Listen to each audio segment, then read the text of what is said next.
You know, as I sift through the endless river of sludge that passes for modern entertainment, I'll occasionally come across an unexpected gem glistening in the murky depths. Like Dune, for example, which proved to be a thoughtful, slow-paced and philosophical adaptation of some pretty challenging source material. But one thing that leapt out at me while I was watching it was, holy shit, isn't it nice when characters act like smart, mature adults who make sensible decisions, control their emotions, and actually take the time to consider their situation, instead of ridiculous hyperactive teenagers driven by hormones and emotions that have somehow inherited the bodies of grown adults. It seems like some kind of crazy luxury from a bygone era now, but it brought me to a pretty interesting conclusion about why modern movies suck harder than Tatiana after 2 lines of cocaine. They're written by children for children, or rather people with the intelligence, attention span and emotional maturity of children. And this fundamental limitation filters through into everything they produce, which is fine if your idea of entertainment is eating Play-Doh and farting in the bathtub, but for anyone looking for something just a bit smarter and more subtle, it's a bit like going to a burlesque show, except the dancers all look like Elizabeth Warren and they want to spend the evening talking to you about federal tax reform. Anyway, allow me to illuminate you. For the purposes of this video, I'm going to lift some examples from Star Trek over the years. It's a franchise that's been around longer than most of us have been alive, so it's probably a good reflection of how writing and character development have changed over the years. First up, let's take a look at The Wrath of Khan from 1982, which is generally regarded as the best Star Trek movie ever made.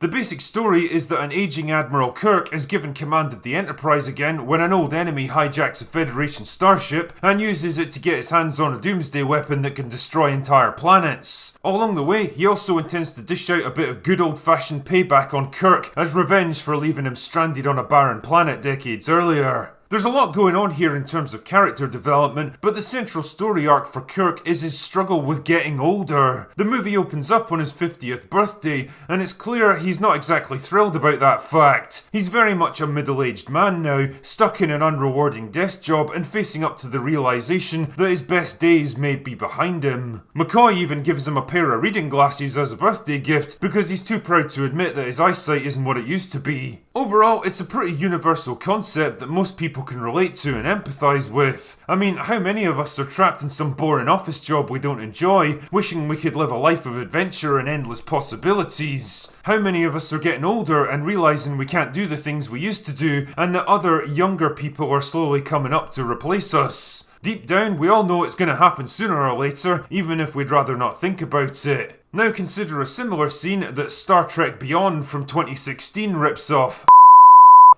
Pays tribute to. It's the same basic setup of Kirk and his friend McCoy celebrating his birthday over a quiet drink, and a subdued Kirk reflecting unhappily on where he's at in life. The difference here though is that this version of Kirk is 36 years old, and he's in command of a starship out exploring the galaxy. He's literally in the prime of his life, doing the things he enjoys most. He should be loving every single minute of it, but because the movie wants to set him up as a reluctant hero who's thinking about moving on to new things, the best it can come up with is to project the middle-aged angst of Wrath of Khan onto a character who's at a completely different stage in life. It doesn't ring true in the slightest because it's trying to force a situation that can't happen organically. Now consider the ending for Wrath of Khan. With his ship crippled and most of his crew dead, Khan triggers a doomsday device in a last-ditch attempt to take his enemy down with him. The desperate situation forces Spock to sacrifice himself to repair the Enterprise's warp core, allowing them to escape the blast at the cost of his own life. Kirk's forced to watch his best friend die in front of his eyes, unable to help him, and it's interesting to watch his reaction as the realization sinks in. He doesn't scream or cry out or lose control, he just kinda slumps to the ground, devastated and shocked as the camera slowly pans away.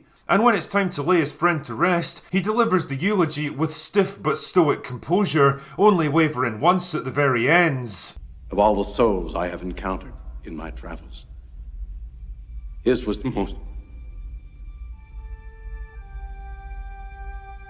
human.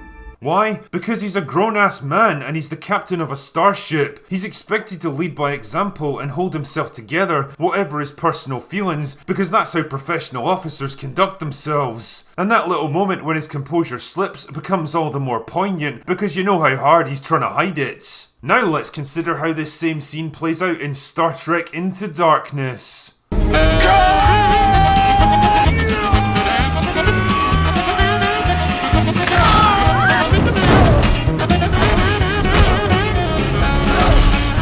think you begin to see the difference here. Not only does Kirk's death happen in the midst of a ridiculous action scene with starships crashing into cities, buildings getting flattened, and people dying by the tens of thousands, thus giving the audience no time to process it before it's swiftly undone with a bit of cheap Deus Ex Trifica. But it's also very clear that the characters in whatever passes for modern Star Trek very much wear their hearts on their sleeves, running around like frantic lunatics in emergencies, openly discussing personal relationships in front of superior officers, and responding with big emotional outbursts in high-stress situations. It's quite a contrast from the more mature and restrained characterizations from the earlier movies. As another example, let's consider how characters handle interpersonal conflict. Like in this scene from Star Trek The Undiscovered Country, where it's revealed that due to a major industrial disaster, the Klingon Empire is on the verge of collapse, and is now making peace overtures towards the Federation. Naturally, this causes quite the difference of opinion about how to handle the situation, with the more hardline officers seeing this as a chance to eliminate their most dangerous enemies once and for all. The more forward-thinking elements, on the other hand, want to negotiate an honourable peace rather than push their opponents into a corner and risk a destructive military conflict. Both perspectives have merit, and the script is smart enough to let them have their say, before revealing that Kirk has been personally chosen by Spock to lead the diplomatic initiative. Naturally, he's not happy about being railroaded into a mission like this, partly because of his professional mistrust of the Klingons, partly because he's an aging commander who fears the rapidly changing world around him, but also because he has a very personal reason to hate them.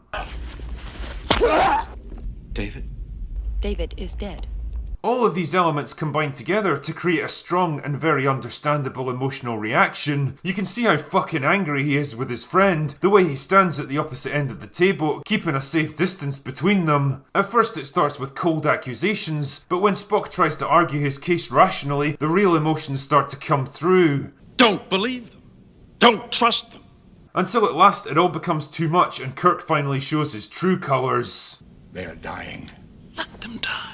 It's a smart, well-written scene that demonstrates the changing dynamics between the two friends and actually paints Kirk in a pretty unflattering light without completely destroying him as a character. He's an old, bigoted, reactionary officer from a different era, afraid of change, still licking old wounds, and unable to see past his own prejudices. And yet, you absolutely understand why he feels this way. Just like the debate during the briefing earlier, neither side is portrayed as strictly right or wrong, they're just different perspectives, born from different experiences, and both are definitely worth listening to. But what's most important to note here is how the two men actually conduct themselves. They're controlled, rational, and measured, arguing their points effectively and not simply shouting over each other. Yeah, Kirk's definitely got an emotional stake in this, which quickly comes through as Spock presses him, but even then, he manages to keep himself mostly under control. Why? Because that's how grown fucking men deal with things. Real men don't fly off the handle at the slightest provocation, or start fighting and yelling at each other when they disagree, because losing control like that isn't a sign of strength, it's a sign of deep weakness and insecurity. Weakness of character, weakness of self-control, and weakness of self-discipline. Now let's consider how Kirk and Spock resolve their differences in the new version of Star Trek.